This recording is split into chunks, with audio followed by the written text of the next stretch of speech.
On this episode of Ultramode, we're going to be talking about Hellboy. We'll be discussing Mike Mignola, what brought him to creating one of the greatest characters in all of comic history, the influences that constantly made Hellboy such a great comic, how minimalism in storytelling was such a wonderful element to all of this, and how the art contributed to why it was such a great comic. We're also going to touch on the 3 films, and of course, what brought us all to our love of Hellboy on this episode of Ultramode. All right, but before we get into all of that, this episode is presented to you by Heroes and Villains. They just added some new merch over on the Dark Horse merch collection, and the URL for that is heroesvillains.com. There's no and in the URL. It's just Heroes Villains. You can also support Ultramode by using code ULTRA15 to get an extra 15% off of your order at checkout. Make sure you subscribe to Ultramode on your favorite podcast platform and YouTube. You'll never miss an episode, and it really helps us out growing the pod. You can always find us anywhere online and social media at Ultramode Show. All right, let's get into this episode of Ultramode.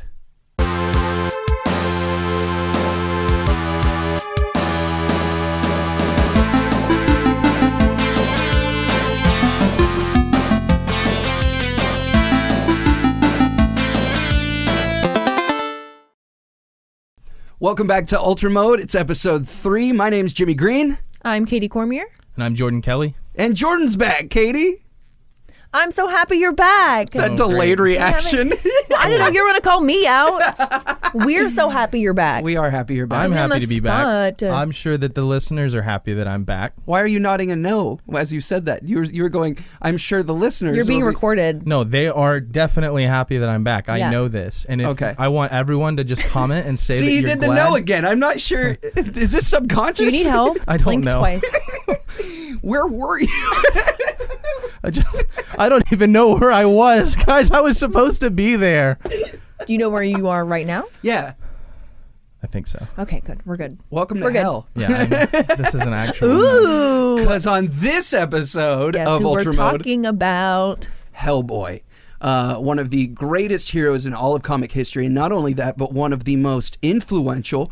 Oh, are we doing that? Hold on, let me grab... I'm doing that. That's my bit. Well, we're copying I was you. going to do one, too. Because this is one of my... This All right, this everyone- kind of started it all. Everyone look at Jimmy's. Wow, I like it. So, yeah, we were going to talk about Hellboy today. And also huge breakthroughs in the structuring of comics, the art of comics. Mike Mignola, who created Hellboy, drew it, wrote it for a long time until eventually passing it off to other people in different ways. And he changed so many things. He was so influential. And we're going to dive into some of that today on Ultramode, along with a lot of other fun stuff about Hellboy. We're going to touch on the movies. And we're going to touch on the kind of hero Hellboy is, I think. But to start with, let's talk about where we started with Hellboy, how we got into Hellboy. Katie, do you want to start? Yeah, I have honestly only seen the first 2 films so far. I grew up with them whenever they came out, and I loved them. I had never seen anything like it before. And I have also just recently, as of very recently, read one of the graphic novels, which was the Wild Hunt. Mm-hmm. Yeah, and then I finished that one, and then that's as far as I've gotten as far as the graphic novels. But I really want to read more because I really enjoyed it. Well, and I think that's a common thing. There's a lot of people who have not delved into the comics, and I think that's something we're going to kind of try to be safe about here in this episode. A little spoiler free. Yeah, we're going to try and keep it that way, but we you're may right. warn you. That is a cool thing about Hellboy, and what Mignola did was kind of making these standalone stories that you could pick up and read any real book and still get like a really good meaty story. Yeah, and not feel like you're too lost. You're still getting something out of it. And I didn't even know that. I didn't even know that there was so much more content out there besides the movies. Jordan, So. how did you get into Hellboy? So I kind of came around to like finding the comics just before like the movie came out, which was the first movie, the Del Toro movie, and that was 2004, I think. Yeah, I think I that's could be right. wrong. Wow. Should have looked that up before this. But I kind of got around to reading it and through trades at the time, because the book started in 93, and so 10 years down the road they're going to do this movie, so I kind of fell into them together, and I read the first couple of arcs, and then I saw those first couple of movies, and I I really liked them. They do differ in a way from the books, but they still work really well. They're a little more action centric and a little more, it's dialed up as a blockbuster. Yeah. But just really cool visual elements that still felt in many ways still in tone with Mignola's work with the books. So that's kind of where I started, and I've really liked it ever since. And I've read Hellboy, different Hellboy stories, and a lot of the ancillary stories like BPRD. I've kind of dabbled with that stuff too. Yeah, I'm kind of in that same boat. Like, I remember prior to the movies coming out that I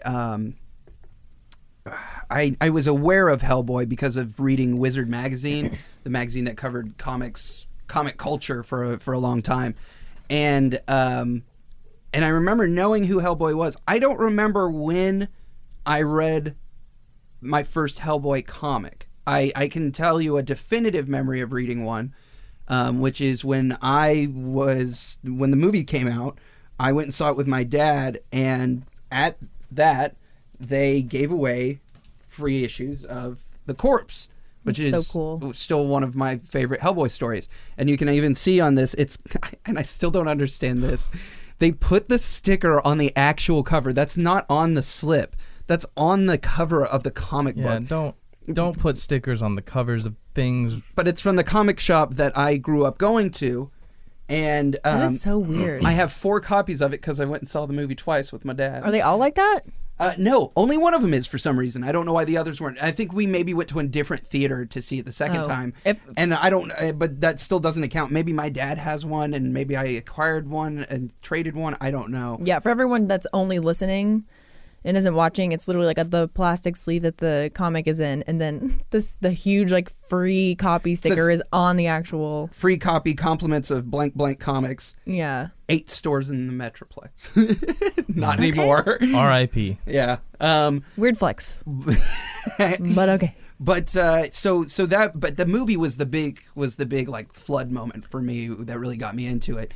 And honestly, I'd like to launch into kind of why I think I really got into Hellboy as one of our topics of discussion, and that is his roots in a lot of different kinds of genres of entertainment, literature.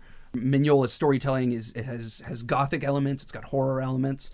It's got it pulls so much from pulp, which I'm going to get into. Pulp fiction, noir. Yeah. Stuff. It's awesome. Dives deep into folklore, which is a really cool, interesting thing because he pulls so many things you've never even heard of before and stuff. I don't think I ever knew who the Baba Yaga was before Hellboy.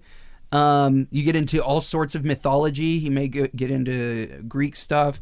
Lovecraft is obviously a huge influence on Hellboy and the Cthulhu mythos.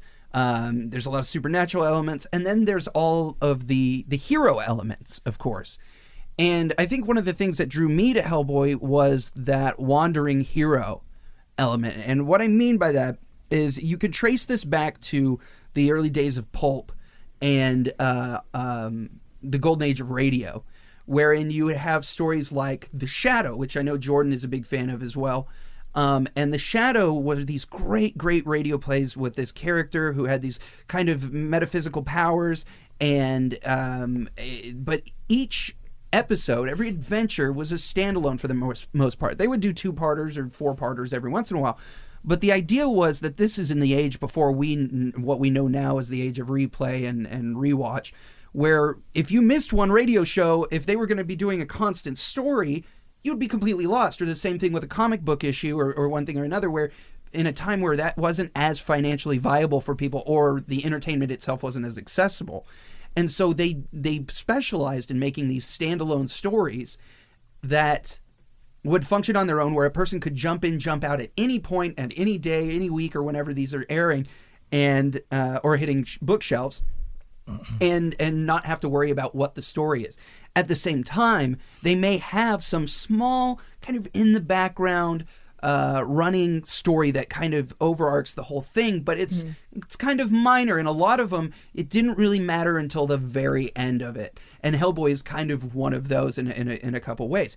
But this wandering hero concept comes up because I liked that idea. When I was a kid, growing up reading comic books, if I got issue 1 of a comic book, chances were I wasn't going to get issues 1 through 12 as they came out, because either my parents weren't going to buy them, I didn't have the money, or you couldn't find them, you missed out. Yeah. And so I might get 1, 5, 9, 11, 12. And so I got very used to that. So stories that did that, where it was like I could get 1 issue and that 1 issue had the whole story, or it was only going to be 2 or 3 issues and I'd have the whole story, those really appealed to me as a kid. That's like my favorite, might be my favorite kind of storytelling. Period. Like where you can just, I was telling you guys earlier, just like series that the episodes or the issues or whatever it may be, films, like kind of can stand alone on their own. Like I love, and like kind of an arcing story in the background that comes into play later when it gets like serious or whatever. But yeah, I love that. Things that you can just like pick up in the middle. I was worried about that with Wild Hunt actually, because I was like, I haven't read any other ones, and I was pretty much completely fine as far as understanding the lore and everything. So yeah, that was cool. And for that appreciation of those kind of, jump in, jump out kind of things, I was also being fed Usagi Yojimbo by my brother and my dad. And that is the story. It's a comic by Stan Sakai, another creator-owned, much like legendary, much like Mike Mignola's Hellboy. Stan Sakai wanted to have his own creator-owned character, who he both wrote and drew. And it's the story of a Ronin rabbit, a samurai without a master, who basically just kind of travels around and comes into situations where he can help, and sometimes makes the decision to help, sometimes gets dragged into situations. He's generally a morally upright character and a force for good. And it pulls so much from Japanese folklore and really cool stuff. And not only that, but then dives into stuff like even as recent as Godzilla and stuff like that, and has some really fun moments. A lot of people would actually recognize Usagi if they're big Teenage Mutant Ninja Turtles fans, because he comes up in not only the comic books, but he shows up in the cartoons a lot too. Even down to having his own action figure a couple times. But that story with that wandering hero character going from place to place, it doesn't matter where you come in on the story, because it's this is a new location he hasn't been to anyway. These are new characters, and you'd have reoccurring characters here and there. That was one of the comic books that when I was a kid, I just read and read and read and reread. And it ended up with Dark Horse Comics as well, where Hellboy... Eventually, from Fantagraphics, From Fantagraphics, yeah. And I think that Usagi thing definitely contributed to the reason I liked Hellboy when I finally got my hands on the comics, was like, this is that same feeling. He's wandering from place to place. Now, of course, he works with the BPRD, which, Jordan, do you want to explain what the BPRD is? The BPRD is like a secret division or organization that initially is... They're not directly affiliated with the U.S. government per se, but they do work within... or in close relationship with like the U.S. Army Air Force in the middle of the 20th century. And the BPRD stands for the Bureau of Paranormal Research and Defense. And... basically, you can kind of think of it like the Men in Black. They're like an organization that works kind of behind the scenes and handles the supernatural, the paranormal, and things of that nature. Yeah. And so he there's portions of the Hellboy stories where he's working with the BPRD and he's off doing these little missions, but once again they can stand alone by themselves. And then there's these like wandering years for Hellboy where he is just kind of off doing his own thing, and you once again get these wandering stories. A great example of how that kind of all would come together with Mignola was the Hellboy in Mexico stories, which were spread out he wrote over a long period of time, and he would just every once in a while do a story in this that would pertain to this time. It was like a side quest that just went on in the background for years. Yeah, this time that Hellboy spent in Mexico, where a bunch of different things happened. That one of the stories in that influenced the most recent movie. But I really loved that. I loved that concept, and that extended beyond Hellboy. My enjoyment of Hellboy then influenced other things for me that are all still in this exact same genealogy, where you can trace it all the way back to these old pulp stuff. But like Eric Powell's The Goon and Hillbilly, while The Goon takes place mostly in the same town, you get a lot of these standalone adventures. And Hillbilly is much like Usagi or Hellboy, but it's based in kind of mountain folklore of the U.S. and kind of that Appalachian vibe. And it's a really cool story. I love Hillbilly and most of the stuff that Eric Powell does. And it's there's a cousin feeling to Mignola and Eric Powell's work. So you can see where Eric Powell very much was influenced by Mignola. Yeah, I've thought about it. I don't know if it's like the Dark Horse effect kind of thing where they just feel cohesive and similar in tone. But I know what you mean. Yeah. And I wanted to piggyback off of what you guys were both saying about like it being something that's so approachable. Yeah. But it's executed so well. Mm-hmm. And I think the like having standalone stories that kind of weave in and out of each other in a timeline and they're just accessible for anyone to pick up. I think it's just a really satisfying way to do a story and to world build too. Yeah. That lets anyone come in and you're always going to get a satisfying story. It's different locations. Yeah. Almost every time.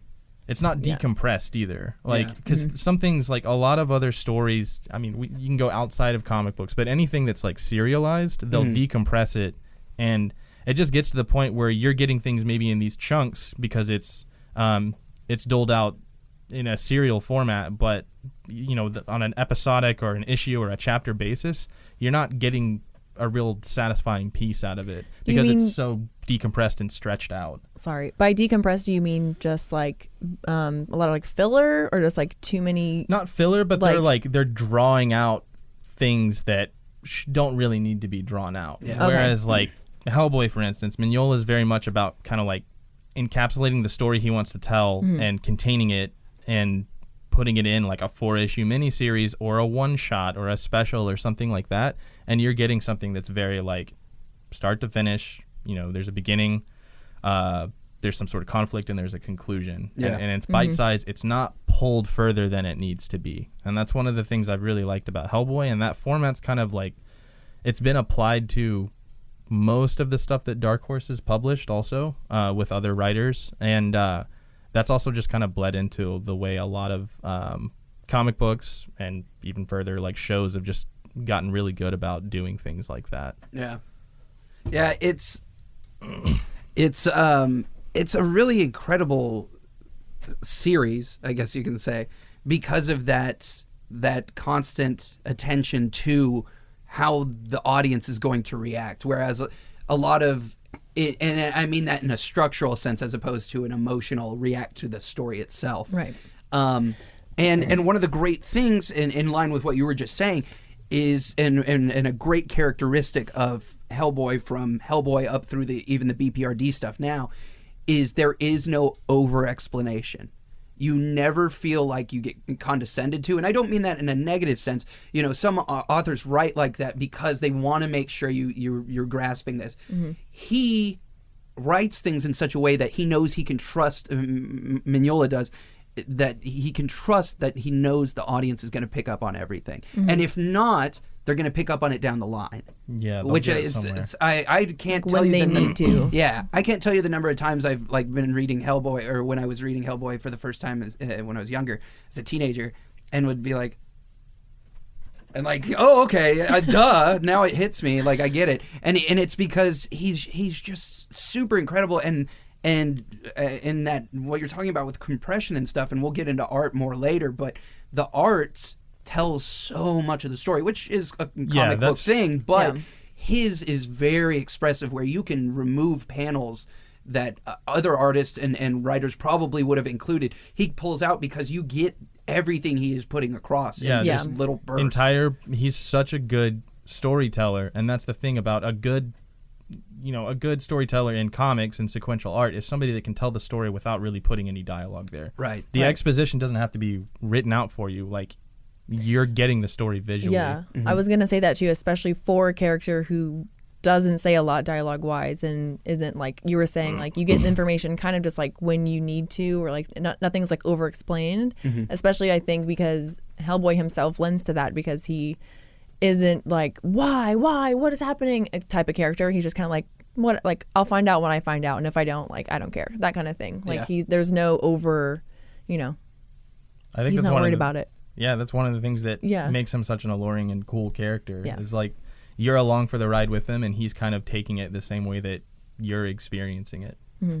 Well, on that front, Katie, in the realm of tropes and that kind of thing, how do you feel that Hellboy fits into the tropings of comic book?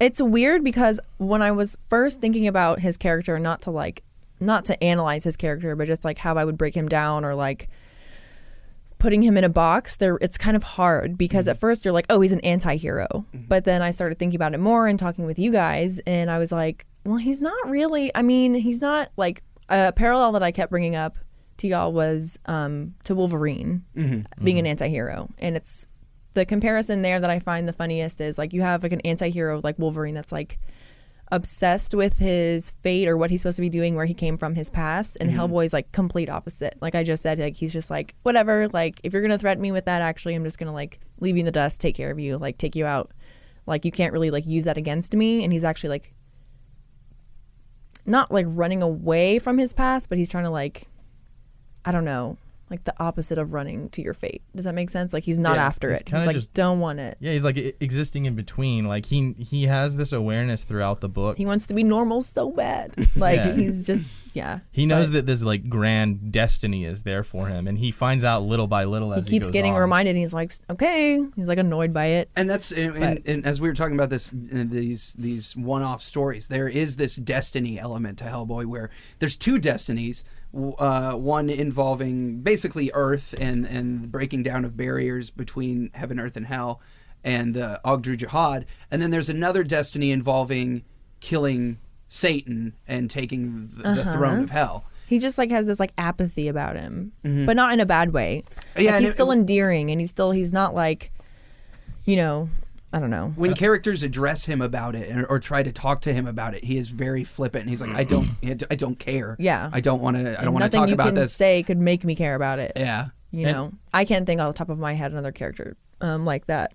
Yeah, because usually it's a flee from destiny, not just a like, whatever, dude. No, he's like complete. He's like neither one. He's just like in the middle. Is in line with it's in line with his characterization. We know that he becomes physically adult very quickly growing up, but he is characterized as having the mind of a teenager, which you can see reflected in sometimes he sees things happen and he just remarks, "Nice." Yeah.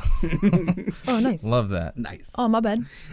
So yeah. I mean, and I think a lot of people don't realize that because you don't get that characterization as much in the movies. That there's more of a teenage mind to him, and you also don't find out that he smells like dry roasted peanuts. That is like the favorite thing that I've learned It's recently. a weird element. Is that I didn't know that either until recently. It just really paints the picture even more. Hellboy smells like dry roasted peanuts. I love just Yummy. reading Hellboy and keeping a just can of dry roasted peanuts next to me and just and a little sulfur on the other side to really. The and a cigar. The anti-hero thing I think is, I guess yes, but I've always kind of struggled with figuring out like how to really quantify an anti-hero because and I guess that makes sense. I mean, they're supposed to be hard to really pin down, but he does have these moments of just obvious heroism. And he's presented as a very heroic character too.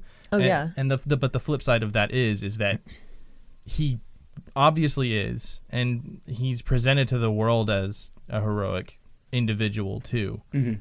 But he's like, cool, nice. Yeah. He's like really heroic, almost like defiantly. Yeah. Because he's like, I know what I'm supposed to be and what I'm supposed to be doing. I know I look like literally Satan, but I'm, And there's that thing where there's no compulsion to him. There is no supernatural or otherwise compulsion any force compelling him to be that way.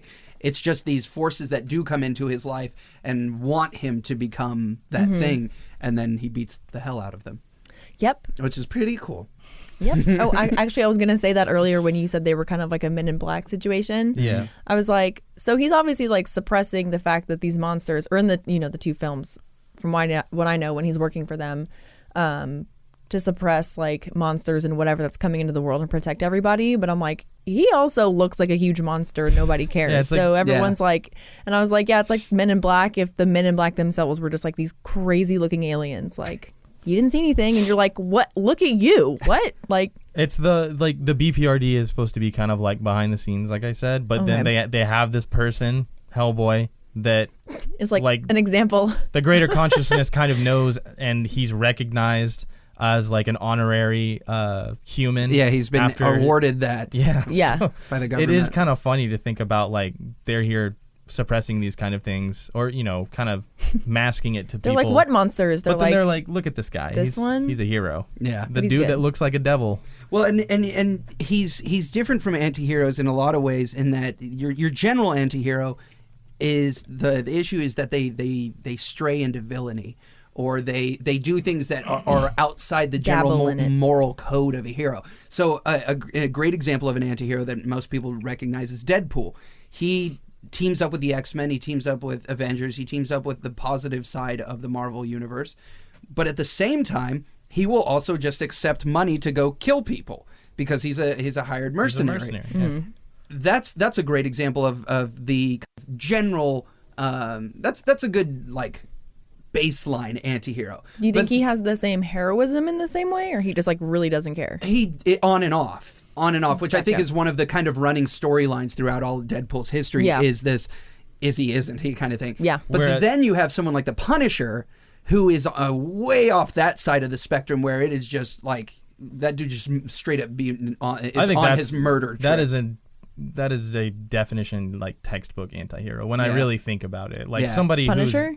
who's he's driven to do something that his morals are in the right place, but the way he's going about it is just straight up he murder. handles everything entirely wrong, but he's trying to do what in his mind is like the only way to carry out good. It's like the opposite of Batman, kind of weird. Yeah, because Like, Batman can't won't stop murder killing anyone. people. And no, that's literally the only reason I said that. He That's really probably is. not even right. Yeah. But then you have people like Hellboy, where he's an anti-hero partially because of who he just happens to be, who he was born as. Yeah. He is the child of an Archduke of Hell, Azael. His mother was a woman named Sarah, who became a witch through being granted those abilities through Azael. And so he's this kind of half-human, I guess partially witch, and half-demon creature. And so, and also has this right hand of doom, Hammer, that is attached to him, that Azael grafted to him at birth, sent him away, and then goes into the events of Seed of Destruction, where we have Rasputin and Hellboy's half-brother and sister show up, and we're not really sure what dragged him there, but It gets crazy from there. yeah, it does. But as an anti-hero, he's already got that side with being coming from hell and everything. But he's different in that his whole thing as an anti-hero is there's more of just kind of like he's one of those inner turmoil kind of style. There's more of a personal journey going on inside than there is some quarrel with the outside world, I would say. Yeah, and his moral compass is never in question. Yeah. Like he's a that's good true. individual. He's a just good always person. working against and not having the fight against it, but he's always kind of working away from this supposed destiny that he has, dual destiny that he has. And then it like rears its head. Yeah, And and he has to put it down all again. all over again. Do you guys? I know we kind of jumped into Seed of Destruction. That's a really great story. If you've never gotten into Hellboy, it's a great starting point. Yeah, it's because what- it really is the first square of the story. Yeah, the first Del Toro movie, and then the very, very beginning of the 2019 film. They both pull from Seed of Destruction in a way. And we've noticed both do something similar in how they reconstruct how the beginning works, where in the comic Seed of Destruction, you've got two separate locations. Jordan realized this, actually, that there was two separate locations, one where Rasputin was at and one where There was a BPRD small... It was an ally... Because it was during World War II, and so it was an allied commando team that was teamed up with like a Golden Age superhero, and also 3 individuals that were like leaders in their kind of like paranormal fields. kind of the proto BPRD in sort of a way. And I get why the movies sort of did it differently, because in the comic in Seed of Destruction, one of the people that is with these allies, she's a psychic, and she says, we need to go to this location in England because there's going to be this terrible thing that's going to happen, like a doomsday project is going to be enacted, and this is where we need to be. but really where the Nazis were with Rasputin was on an island off the coast of Scotland, where they had all their machinery and everything, and they were going to be summoning the Ogdru Jihad, basically to the Nazis' assumption is that it's going to like be their doomsday device that's going to win them the war and everything. Rasputin may not know yet, but he kind of feels like he's destined in some way to have something to do with the Ogdru Jihad and kind of possibly like the end of the world. So they do their whole summoning thing, this ritual that Rasputin does when he's connected to all this machinery, and then nothing really happens. So the people he's with are like, okay, what went wrong? But really, it did work, and what he did was summon Hellboy, but it was at the location that the Allies went to, based on that psychic's vision that we need to be here. So where they are is where Hellboy actually arrives, and that's where Professor Brutenholm actually brings in Hellboy, and it gives him the name, takes him in. And I think it's interesting, but like I was saying, I get why the movies kind of didn't do it that way. I really, really like the way it's done in the book. I think it's cool because then there's a moment where Broom and Rasputin actually do interact with each other, and there's a moment of contact between them that gives Rasputin like all of his memories and makes him realize like, oh, this is the guy that got Hellboy. And Hellboy is the thing that was summoned during that ritual. I need Hellboy. I really like that in the book. The movie kind of condenses it all together where they're kind of all on the same scene. The Allies and the Nazis are there with Rasputin all at the same time, so they all kind of are there whenever Hellboy arrives on the scene. And it kind of works the same, but I think they just streamlined it a little bit. Yeah, do you think it would have been difficult for them to do the whole like switcheroo scenario in film, or did they just did it for time's sake, you think? Or like I think they could have pulled it off, but there was a number of like liberties and story changes and things they wanted to do unique to the movie that it just, I guess, made the most sense for them to do it the way they did. Didn't have to build two sets basically. I think and I think, you know, that Seed of Destruction is one of those points where that background overarching story does take root. And then you go a long time through all of the Hellboy stuff before you ever actually get to an end point on a lot of that. You get to Wake the Devil, where you deal with the big Ogdru Jihad thing, and then eventually you get to Hellboy in Hell, which has been my favorite of that story of his story for a long time for a few reasons. One of the big ones being the art, and you learn more of the background of what's going on. Like him being summoned is it's unknown. We know that Azael was sending Hellboy to Earth to escape hell, basically, and the demons of hell freeze Azael when he does that. But we don't know why he ends up where he ends up. It could have been because of Rasputin, or it could have been because of these ghost step siblings he has may have summoned him there because of their sensing of what was going on with Rasputin. I don't think it's ever really lined out what happened there. But it's really interesting how those kinds of things will tie all across this story and weave this very background story that ends up becoming really interesting and really important, you know. So, and within Hellboy in Hell, it's like 10 issues that make up the whole run. And he dies fighting Nimue in the form of a dragon, goes down to hell. He's aided by ghosts and Sir Edward Grey in this kind of Christmas Carol kind of situation. Like people take him to memories in different parts of hell and stuff. And he makes jokes about it. But there's this portion where you see puppets performing Christmas Carol in one of the cities of hell.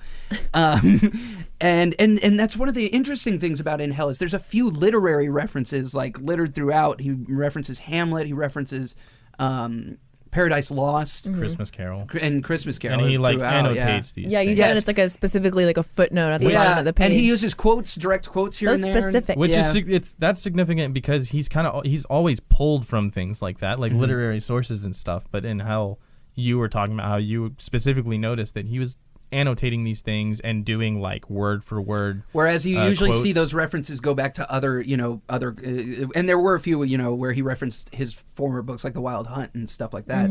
But yeah, it that stuck helps. out to me more when I was rereading it this time. I was like, oh yeah, I've probably never really picked up on that until this time around, that he made a deliberate point of pointing out those references. And I don't want to go into too much detail on In Hell in case people haven't read it, because the second trade only came out like 4 years ago. And so this is the culmination of everything in Hellboy. This is his destiny before he hit Earth. His destiny on Earth is a result of Azael giving him the right hand of doom, Whammer, and having to deal with the Ogdru Jihad. This is involving his destiny in hell as a citizen, as a birth creature of hell. And his destiny is that he should go on to kill Satan and take the throne of hell. It's brought up earlier than the In Hell comics.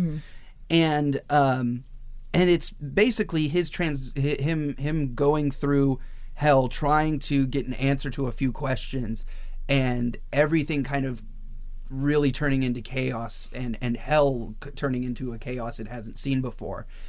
And it wraps up in one of the most incredible ways, because it is the most no-nonsense, barely gives you an answer on where it's ending kind of ending. It's just kind of, it goes back to the wandering hero thing almost, is you just kind of watch Hellboy kind of walk away into a moment, a situation.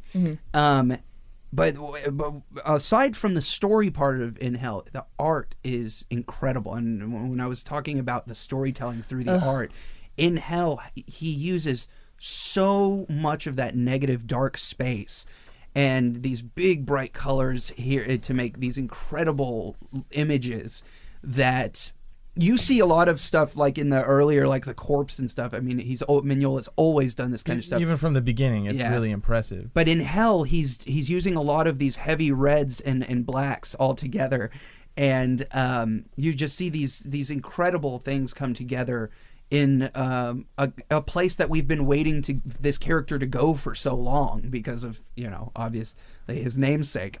Yeah. I think that In Hell was a big moment because it was his return to writing and doing the art, right? Whereas he had already done the Pass the Torch thing. So the Wild Hunt and that trilogy of books that it was a part of, or trilogy of stories, if you will, that was a different artist altogether. That was Duncan Fegredo. I don't know if I'm saying his name right, but Mignola always did like kind of curate the people that were going to touch Hellboy in a way that they would always be people that got the visual aesthetic of the character in the world.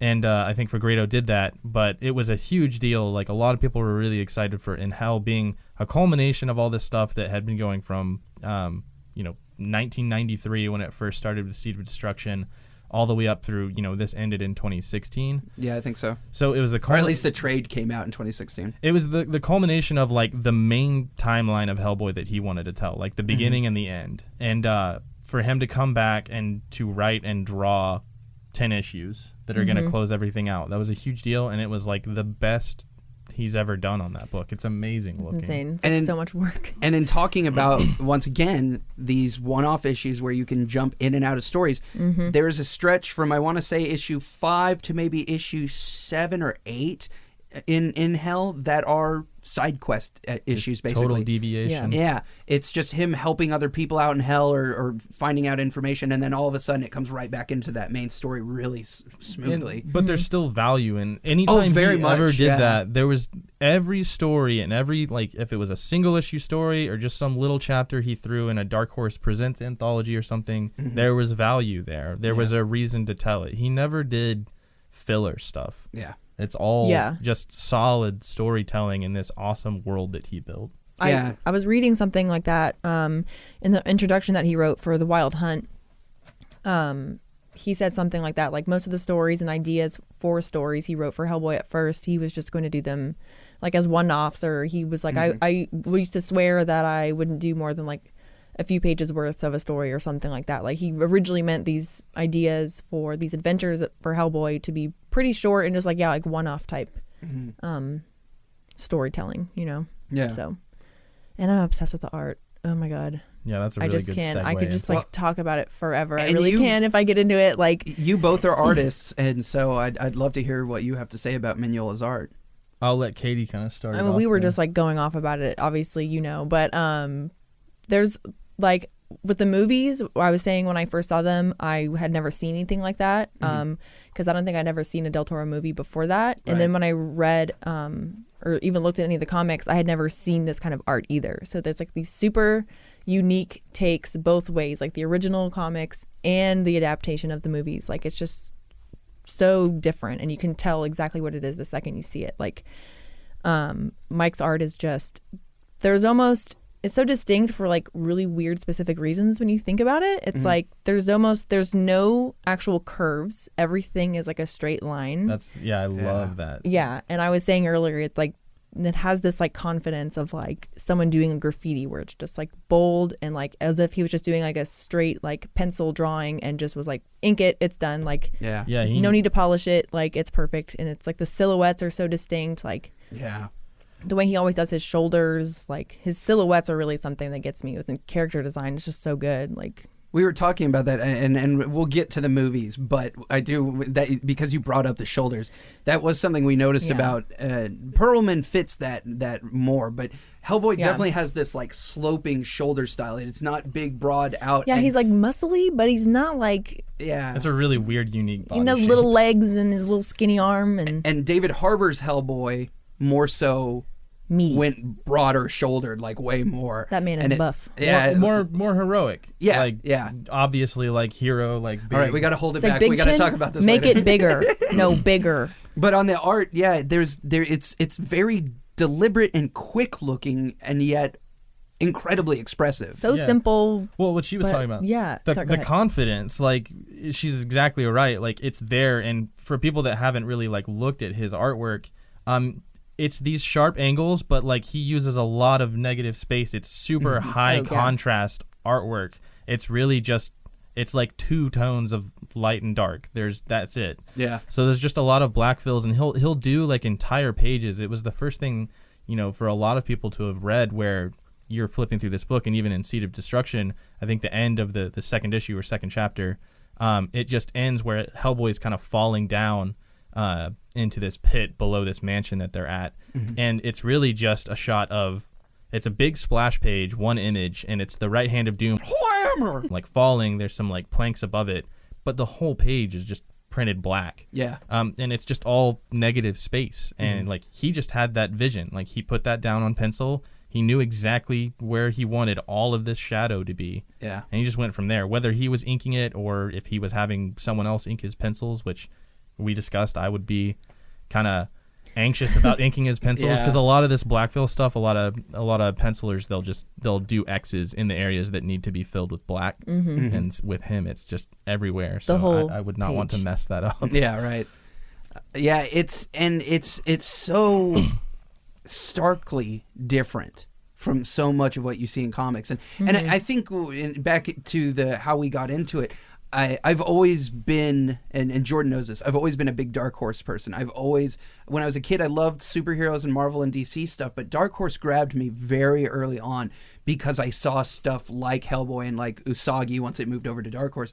And I saw all these characters who were very left of center as far as how they were drawn, how they were written, the kind of adventures and stories they had. And Hellboy's just one of those great examples where you have these unique stories built on incredible influence, but drawn in just such a way you've never seen before. Yeah, exactly. And it fits the story so well. The overlying gothic vibe to everything. It's just, it's hand in hand. I mean, the art. He's one of my favorite artists of all time. Same. And it's to the point where he was so influential that he influenced just generations beyond that. And he changed the way that sequential art was done. And so a lot of my favorite artists that I would seek out after I'd seen what Hellboy looked like and like what Mignola's work looked like, like Phil Hester and Michael Avon Oeming, these other artists, Francesco Francavilla, Sean Phillips, like they all do that ultra high contrast kind of thing. Yeah. Where there's just a lot of good use of negative space, a lot of just like ultra dark shadow. And I've always loved that now, and it's all because of Mike Mignola. Like it was game changing. Right. Yeah. Yeah, I have a few things outside of the Hellboy universe that Mignola's either written and drawn on, or had a giant influence on the person who was drawing it to the point that you'd think it was Mignola who did it. And it's just it applies so well to so many things. And it's just a side recommendation. His Alien Salvation stories is one of my favorite. It was written by somebody else, but to see, because I'm a huge Alien Xenomorph fan, that universe is huge to me. To see Mignola work on that was like super cool. To see that xenomorph form, something that in its form in the first film was already just defiant looking as far as anything you'd ever seen before. Just the same through the eyes of Mignola, or through the hands of Mignola. It's just as newly frightening and shocking. If we want to gush just about like Mike Mignola and other stuff that's worth checking out, he did an adaptation of Bram Stoker's Dracula. Oh my God, Ooh. it's so good. And it was released. About that. Yeah, it was released at the same time as the film in the 90s, and it was supposed to be kind of a companion to it. Do you want a Blu-ray copy of that? Sure. I have one downstairs. I've been trying to give it to you for 3 years. Okay, guys, Why didn't you listeners, ask this has me? been an ongoing gag. He's been trying to give me this Blu-ray copy of Bram Stoker's Dracula for like 5 years now, and I just haven't taken it. I'm bringing it back I'll up take now. it. It's my car copy. Okay, I'm going to go back to talking about the book. That's so fine. it was originally released in black and white, and actually it's really, really cool to see his art in black and white. Like, I love Hellboy and everything. I love seeing... Is there any grayscale at all? No.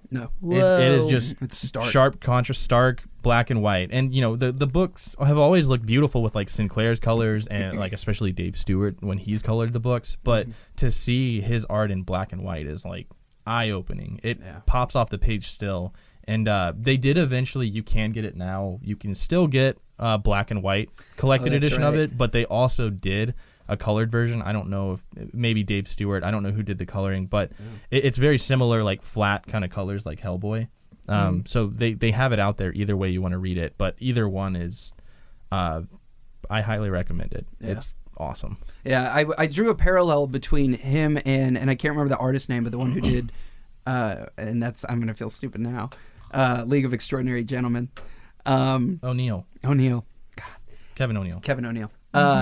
There is a certain parallel, I think, in between Mignola and what O'Neill was doing in League of Extraordinary Gentlemen, which we also know to the side that Alan Moore is actually a fairly big fan of Mignola's and his Hellboy writing, which is I don't know.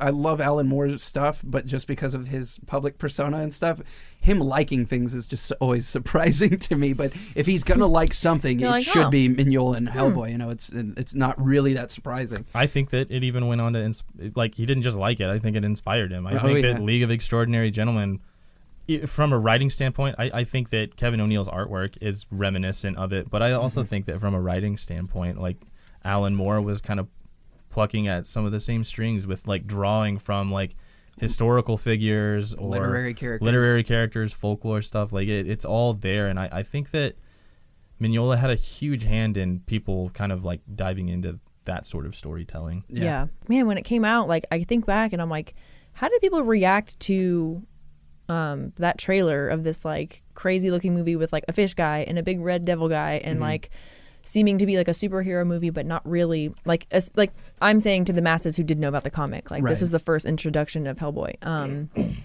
and how like weird that must have seemed. But then I think about other movies around the same time, and then like League of Extraordinary Gentlemen and stuff like that. They're so of that time, and they all are all kind of like cohesive in that way, and they all have that they have that theme of like. Like folklore and darkness, like pulls kind of from gothic. like old literary, and like the gothic influence, the pulp influence. Yeah, exactly. Old they all horror. kind of have that same. Yeah, because you got like Blade in that kind of same era. You got Constantine in that same era. Yeah. And they all kind of had that same kind of vibe to them, I guess. Yeah. Well, in talking about that, do you guys want to get more into talking about the movies now? Let's talk about the movies. Well, in drawing those parallels we were just drawing with Alan Moore, I do want to start this conversation, part of the conversation off by drawing parallels between Guillermo del Toro, who made the first 2 Hellboy movies, Hellboy 1, and then Hellboy 2, Yes. The Golden Army. Uh-huh. It was called Hellboy 1, just so everyone knows. Okay. Not on the cover. Don't check. But there were some interesting parallels between Del Toro and Mignola, because we're talking about Hellboy, and he's taking all these influences where you see him. He's fighting vampires, he's fighting werewolves, he's fighting ghosts, but they're not your typical versions of those kinds of characters or villains. There is always something more to them. There's a huge layering to the point that you don't ever even think like, oh, I'm reading a vampire story. Because he may even use the word a couple dozen times, and it doesn't matter because you're so drawn in by him creating this new form of this thing in a new way or in a new origin that it's altogether a brand new thing and it feels new. And then you go back and you're like, oh wait, that was a werewolf story. That was a vampire story. You know, this is A werewolf hunter, literally like hunting a vampire or something. Yeah. Yeah. And so then you look at Del Toro, who also did a very similar thing in his career. If you go back to his early films like Kronos is a vampire movie, but it's a very different kind of vampire movie. Devil's Backbone is a ghost movie, but it's fairly different kind. It's more of a World War period piece that has a ghost story to it, and it's incredible. If people haven't seen both of those are incredibly good. And then you'd see that again when he did Crimson Peak, which people didn't like for a lot of reasons. I loved. But once again, Del Toro did something like that, where he did create a very different piece that was of itself, kind of. And I think that's really interesting that Del Toro came down to being the one who adapted Hellboy for the film for the first time. Yeah. Is that they gave it to someone who had had experience with taking things and giving them a new life. And while maybe the movies, the first one especially, stuck more to the comics, there was that Del Toro feeling, which you can especially see, and this is something Katie was bringing up to us, in the makeup of Hellboy. There's a drastic difference between Perlman's and Harbor's. Yes. And another big difference between the Perlman and Harbor movies is that we go from more closer to the Hellboy style and aesthetic down to a more mid-90s just superhero action film. Right. The joke that Jordan and I make is, oh crap, oh crap, Oh crap! which is just, Quippy I don't even know. one-liners. Does he say it? And does David Harbour even say that, or does that just feel like something he probably It said just in that movie? feels like I saw that something he he'd said say. G's a lot in the comics. I don't know. I can't remember if he says G's a lot in the movies. But Nice. Nice. Nice. But yeah, that David Harbour one got way more into the comic realm. So, Katie, let's start with you because that's how you really entered into knowing Hellboy. Oh, yeah. You love those movies, though, right? Yeah, I didn't even know, and this was me like not even knowing that the comics existed. Like I was one of those people that were like, "What is that? Who is that? What? Okay, cool. This is like the most amazing thing I've ever seen." I was like loving it. And you were saying about Del Toro's movies like Crimson Peak and all of that stuff, which is one of my favorite movies. But even if some of his weren't like well received, you cannot deny that all of his films are just like beautiful. Yeah, like, He's a visionary. Crimson visually. Peak is just a absolutely Like, beautiful movie. Probably part of why I like it. The makeup is amazing, and then just I mean, if you've seen the movies, you know. I don't have to tell any of you, and he just has the same theme and look that just runs throughout all of his movies, and even like Pan's Labyrinth. It's a monster movie, but I don't think of it as a monster movie. It's like It's a fairy tale. it's just they're hard to put your finger on. I was gonna say that means it's what you were saying. They tapped the right person. Like this is. I couldn't imagine anybody else. This That's what is we were saying. Yeah, visionary work on the page, Right. And they got someone that, like you're saying, like they Yeah. have this vision for what they put on the screen. Yeah.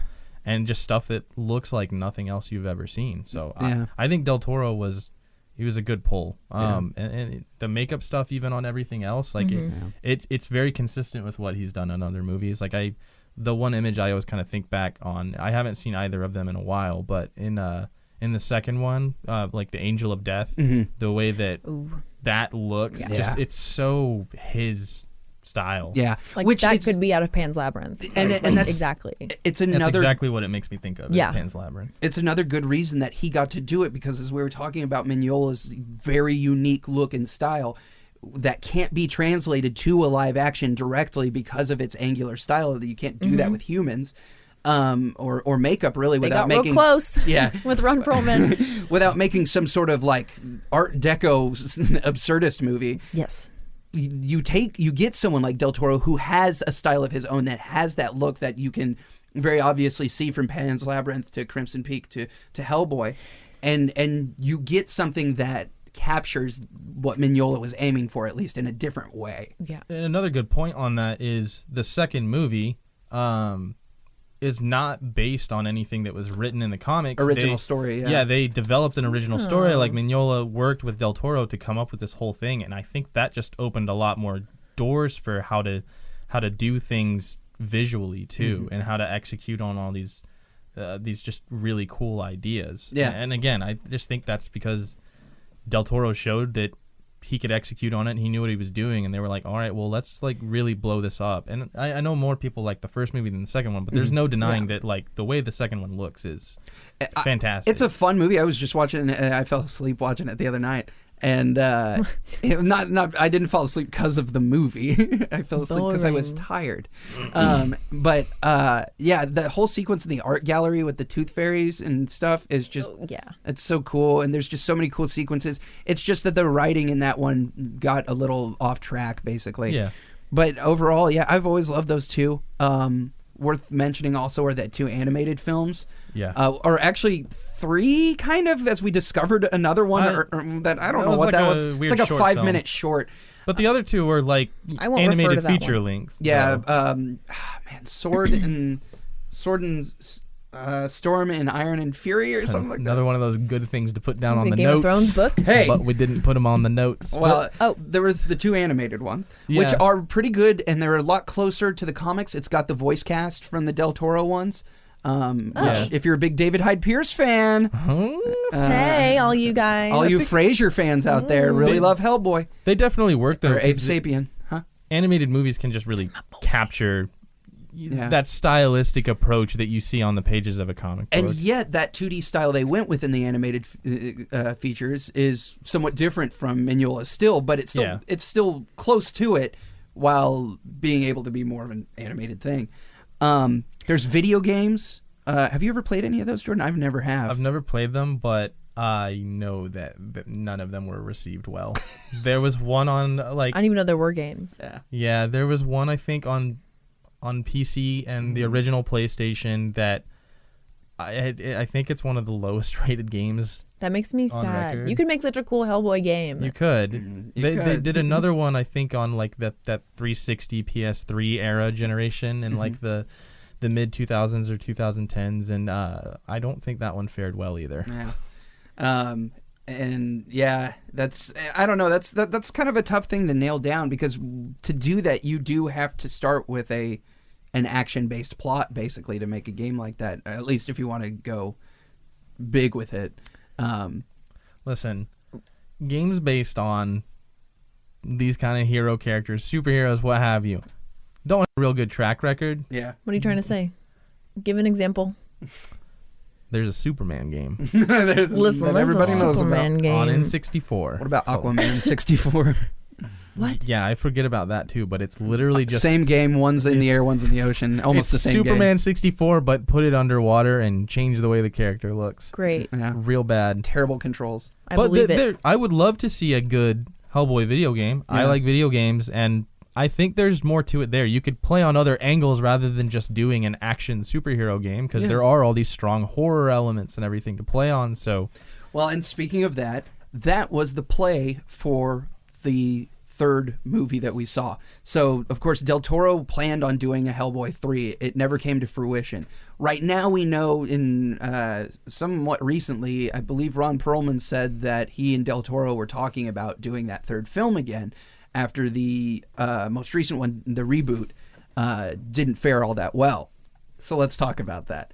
Okay. The plan for this movie was for it to be darker and to be more on the horror side than the first two were. While they have elements, there's more of a fairy tale thing going on, like a dark fairy tale, Pan's Labyrinth kind of thing. Are you saying the first two? Yeah. Oh, okay. Yeah, the first the two. Del Toro ones. Yes. This one, they wanted to go gorier, darker, more horror. and they ended up with a gorier And movie. boy, did they. They ended up with a darker movie and with a little more horror element to it. But what they ended up with was a rough script that pieced together pieces of Hellboy in Mexico, The Wild Hunt, it spread itself. Seed of Destruction. It spread itself really thin, trying to pack in a lot in one movie. And there was clashing tone with what they were doing. With what you said, with really trying to pull more on this horror and like the visuals that come along with that. Like there's really violent, gory visuals, and it is trying to like hone in a little bit more specifically on certain stories like Wild Hunt and stuff, but the tone to me just clashes with it, like the music and the way that they butt rock and like what feels and, like AC/DC moments. They were playing clips for me earlier because I've never seen it, and I was just like, this is not the music they used, surely, for this scene. And I realized that when I first watched it, I watched it on a flight, and so I probably saw like a censored version of like it. A PG-13 version, yeah. Yeah, because you showed some clips of it, and I was like, I don't remember any of this, but there's some like really some insane gore in that movie. Lots of gore that I never saw, so maybe I'll watch it again. Not that that's a reason that I'm interested in movies. It's going to change anything much. Yeah, it won't change anything. To get but the full I just want to see like experience. what the real vision was it for. It's not going to change anything because it's going to still have those elements that I didn't like. Yeah. But I think a lot of people were just excited to have another Hellboy movie. Yeah. He's become like an endearing enough of a character and a property that there are a lot of people that even just got into it through the movies. The character means a lot to them, and they recognize the kind of influence that it has just through those. He was a big back to the video game thing. He was a big addition to Injustice 2 when it came. When he was added to that, just like last year, like 2019 or something. So the route they decided to go with this more horror oriented. The director they went with was Neil Marshall, who I've been a big fan of since I was a teenager. Actually, he did a movie called Dog Soldiers. I don't like werewolf movies. I very rarely like. I like the as a rule. Kind of, yeah. I like the old Universal movies, but beyond that, it's like American Werewolf in London, Ginger Snaps, and the line ends almost there. Neil Marshall's Dog Soldiers, which is literally right now just centimeters above my head behind this, is one of my favorite werewolf films. It's a really cool movie. You can't watch it in the newer updated Blu-ray versions because they lightened a bunch of it and it looks weird now instead of leaving it the dark they did. But the movie Neil Marshall is really known for, and one he came out swinging with, was The Descent, which is one of my all-time favorite horror movies. It goes through so many different layers of fear, and it's so well made, and it's scary as hell. And I was really excited for this movie when they announced that Neil Marshall was connected to it. And I can kind of see his hand in this movie, but there's all these weird elements like we were talking about where it feels like a mid-90s superhero movie. It feels like they were trying to turn it into quips, and this has been a kind of a complaint of mine even with the Perlman movies, and is that they made him this quippy kind of, and way more so with the Neil Marshall movie, but he was doing one-liners. He was constantly talking, which I would not consider Hellboy a constantly talking character in the comics. No. I think he kind of keeps very short. Well, from what I read. Anyway, it's short, and he keeps his thoughts to himself a lot of the time. Stoic. Which I understand how that doesn't work in a movie sometimes and trying to move plot forward and that kind of thing, obviously. But it still was more jarring with the Neil Marshall one. On top of that, David Harbour. From Stranger Things. I didn't think he really fit that role well. I was excited when they announced it. I think David Harbour's going to be maybe great. I was initially for this. really excited. I was like, because I watched the first season of Stranger Things, and that's what like the first thing I saw him in. And I was like, cool. I think he was good in that, and I could see him fitting that part physically, visually, and everything. But it didn't work for me. I don't know if there was just creative differences and things being pulled different directions on that movie, but. I was going to ask you, Jimmy, if you, like, finding out who the director was going to be, did that excite you more about the movie, like, when they announced it? Like, that was a big thing for me going forward, and that gave me a lot of hope about it, was, oh, wow, this director I really enjoy is actually, I feel good faith in this. And that has bit me multiple times. I think the one project in relation to this that I kind of wanted to bring up on the side just because it's still trying to happen is Todd McFarlane's still trying to get his Spawn movie made, And the word on the street about that and what they were planning is something more of what we thought we were going to get with this newer Hellboy movie with Neil Marshall and didn't. But this movie where Hellboy is a quieter, more removed character than he's been presented so far. Would have been great. Yeah, that Spawn movie, Todd McFarlane wants like really like full creative control over this character that he developed and created, and I admire him for the reason that movie's kind of been in development hell is because he won't budge. Yeah, he won't budge from that, and he really wants to do that, and he has this idea to do something where Spawn is not this hero that's front and center on the camera all the time. You rarely actually really see him on screen. He's more of a horror element. You know, it's been a weird situation to watch, but yeah, more power to him. I think that's cool. And if I was the person who had created that character and had already gone through the history of the first movie that had come out, I would be not budging either. Dude, I hope we never have to talk about that movie. Dude, now you sealed your fate. Now we're doing a Spawn the movie episode. Please no. Yeah. And you're not allowed to talk about how good the animated series is. Oh, I was gonna. Sorry, I'm jumping back just a little bit. When you mentioned, one of you guys just said that maybe the new movie didn't fare so well because of, or just something felt off because of like creative differences. Mm-hmm. I was gonna say that earlier when we were talking about Del Toro's work with it. How isn't it funny that you look at like the art and how particular, like two creative people like Del Toro and Mignola, sorry, seem to, like, you would think that these would be like two unyielding creative styles, like two people who are so particular in their like how they do things, but they came together and it just was like mwah, like so like two such specific people like with how they do things. And it just worked so well. Something you said made me think of this, but the Harbor one or the Neil Marshall one, it's a game of telephone. You've got Mignola's, then you've got the two Del Toro ones, and the last one seems like he didn't even check out the Mignola stuff. He was like, all right, I'll watch the Del Toro movies, and now I'll make my movie. Like there's kind of a weird feel of I don't know about that, though. But I mean, in the sense of it feels more watered down as you go.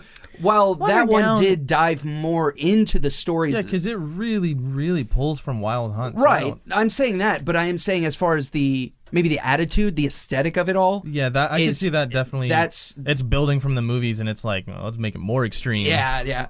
There is a very Captain Badass attitude in that most recent movie that didn't need to be there. Crap. Oh crap! He was even saying, "Here we go again." He was. Millie Bobby Brown was impressive in that makeup. I can't stand either of you. Let me speak.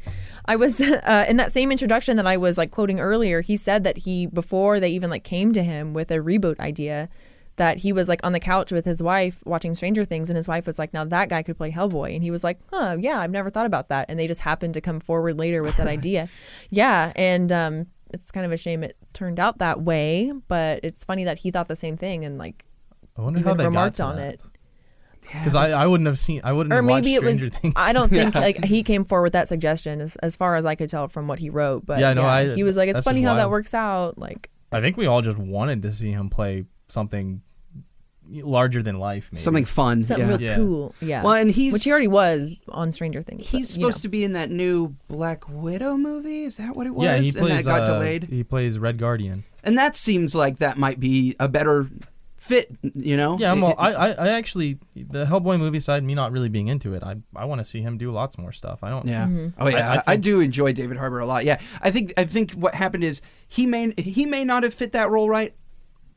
The makeup department didn't go the right direction with him. Could have though. And and I think, and plus the writing didn't feel right. I agree. He still had all the potential to it. There were just other things that kind of got in the way, I think. But we may still see another Perlman Del Toro movie because they both seem pretty keen on the idea. So that would be pretty cool. But I don't foresee this David Harbour one ever coming back. It's a shame. Yeah. I don't want to. A lot of people put a lot of hard work into that movie, and I think it's a good thing that it did get to see the light of day. Oh yeah.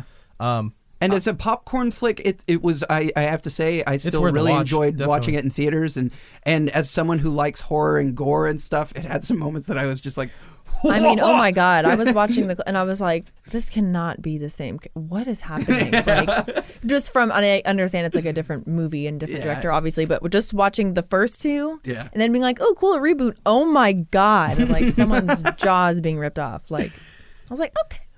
It definitely, there's no denying though that a third Del Toro Perlman movie would be a huge deal for a lot of people. Like, not to overshadow what they did with that last reboot, but a lot of people that those first two movies were a huge thing for them, and they'd never seen something like that. So to the point to where I found out there was a reboot, but without Del Toro, I was like confused by that because they go together. Yeah, it's so much so. So much so that I was like, what? But I think a lot of people assumed that Hellboy, it's being a new movie or it's being rebooted. I'm sure Del Toro is still involved in that. I'm sure a lot of people thought it was a Del Toro creation. Yeah, Hellboy, like who didn't know about the comics, maybe like. Oh, that's true too. Like it seems like one that they go so well together that if you told me that the comics did not exist and Hellboy was a Del Toro creation just from how it looked, I would believe you. Yeah. Yeah. Just it was so good. It looks so good. Yeah, I'm gonna watch them again now that we've talked about. I know. I'm like, I probably should have before this. That would have been beneficial, huh? But I'm definitely going to now. I like them a lot. They're great. I would honestly assume that you've probably read more Hellboy comics than the general Hellboy movie viewer has. So, and there's no shame in that because we said like Hellboy is so good. Jump in wherever you want. It's approachable, and people that like the movies, the comics are worth it. You'll probably, if you liked the Del Toro stuff, I'm definitely going to look into more of the. Start at the first video game, and especially even if you liked the 2019. No. If you liked the 2019 movie enough, then that's great. You'd probably also still like jumping into the books. You're probably going to like it even more. Yeah, they pull a lot from the books. Yeah. Not so much the gore stuff, but I mean that's something there to a degree. But just the storytelling and the kind of those influences that we touched on, the gothic stuff, the fantasy, the folklore, the pulp fiction, like that's all there. Dragons. If I could recommend a specific book for people to pick up in regards to Hellboy. The Chained Coffin and Other Stories is a great example of what we're talking about as far as stories that stand by themselves. It contains the story of the corpse, which is the one that is kind of hinted at in the first Hellboy movie. It's got the Chained Coffin. It's got, I can't remember, it's the werewolf of something. I can't remember, Prague maybe? That doesn't sound right, but there's all these really great single stories in that collection, and it is an incredible place to jump in because you get to see a long spectrum of Mignola's influences. You get to see some of that folklore, that pulp. You get to see a lot of that come into play in these really great standalone stories that also, a few of them, were actually very formative in creating the universe of Hellboy, especially like The Corpse and a couple others in there. And so I think that's a great jumping off point. Because I did praise it quite heavily, I don't think In Hell is a great place to start for anyone to start. That's despite everything we've said, that is one to read once you have gotten a bigger grasp on. Is it just story. Like a lot? It's really just the end of all things, so it would seem out of place to start there. Like almost backwards. And it's not like you wouldn't understand it. You can understand it from just square one, but it's. I think it's one of those things where you should wait for that to either be your final or close to final read of. It's all also of that one stuff. that when he got around to doing that, it was like the first time that Hellboy was going to be an ongoing series, right? And they were like, we're going to tell the story in the number of issues that it takes to tell it, and the issues are not going to. It initially came out like on a monthly schedule, but then it was like, we're going to get the issues out when they're ready to get out to you. And so that was another part of it. It's there for the people that are there ready to get that kind of ending of that Hellboy timeline. I would recommend Seed of Destruction. Yeah. Not just because it's the first story, and it's not that there's better Hellboy stories. Like he built upon it and did better stuff. I think that some of those one issue or short stories in Chained Coffins, some of those are better than Seed of Destruction themselves too. But Seed of Destruction is cool because you can see something that right out of the gate comes out so strong with all of those influences already there. Yeah. And you can just tell, you can look at it. You're still getting a really good story, a good mystery, a lot of these like really big ideas, but you just know that like, oh, there's like a lot more to this, and this is going to continue to just like climb and get better and there's going to be a lot more to tell with this character in this world. Yeah. And so Seed of Destruction, it's a great place to start. Yeah. Any final thoughts on Hellboy for this episode, y'all? It's just great. It is so good. It's good. I'm so glad we got to talk about this. We've just been sitting here this whole time like, it's so good. We love it. Like, and that's it. So. I mean, we really did. We just gawked about it for like an hour. We gushed. Yeah. Hey, I mean, that's why we're here. That's what Ultramode's all about. we have an interesting question to ask, maybe? Yeah, we want to hear from you. This may be the end of the episode, but the discussion doesn't stop here. If you are on one of the platforms where you can leave comments and stuff, we always see that kind of stuff. If you are on one of just our listening platforms, you can always go to our social media and hit us up. That's at Ultramode Show on all social media. And then, of course, we're on YouTube where you can watch the video and everything, and, of course, comment below. So for this episode, we want to know, just, of course, like any other episode, we want to know what you thought. Mm-hmm. If anything we said really got you thinking about something, or you want to share some thoughts with us, please do. But as far as a question we want to hear from y'all, who would you want to see direct and star in another, since we ended with talking about the movies, direct and star in another Hellboy reboot? Now, Let's if you couldn't have the original, barring Del Toro, yeah. Perlman, Harbour, and Neil Marshall, let's take them all out of the running. Your dream cast besides that. We're sorry to those of you who 2019's Hellboy was your favorite Hellboy movie. You got what you wanted, so I'm not sorry. Dog on the people that like the movie. I'm not. I'm just saying Neil Marshall can't come back in our hypothetical. But like Del Toro, Perlman, they're off the board. You've got to clean slate it. You've got to tell us, who would you want if you couldn't take those? Yeah. Who would be the best of the best in your mind? I think we all are thinking the same. Us three are thinking the same writer director, and I'll count down to it, and then we'll all say it at the same time. Okay. This is going to be a real bad joke. 3, 2, 1. Danny DeVito. Oh, I forgot that was the bit, huh? What did you say? What? I didn't say anything. I just listened. Blink, blink, but Danny DeVito, there you have it, everybody. That is an official Ultramode opinion. Oh my God. Danny DeVito for Hellboy. Right, he's going to act and direct.